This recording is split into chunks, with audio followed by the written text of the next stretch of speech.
আয়াত ২২ فدلاهما بغرور فلما ذاقا الشجرة بدت لهما سوآتهما وطفقا يخسفان عليهما من ورق الجنة وناداهما ربهما ألم أنهكما عن تلكما الشجرة وأقل لكما إن الشيطان لكما عدو مبين অতঃপর সে তাদেরকে প্রবঞ্চনার দ্বারা অধপতিত করল।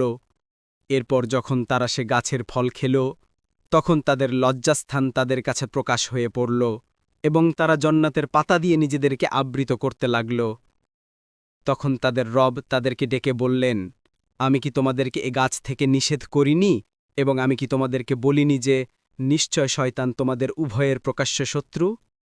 পরবর্তী তাফসিরে যেতে ভিডিওটি শেষ হওয়ার পূর্বেই এই বক্সে ক্লিক করুন। ভয়েস বা উচ্চারণে অনিচ্ছাকৃত ত্রুটি ক্ষমাসুন্দর দৃষ্টিতে দেখবেন ইনশাআল্লাহ।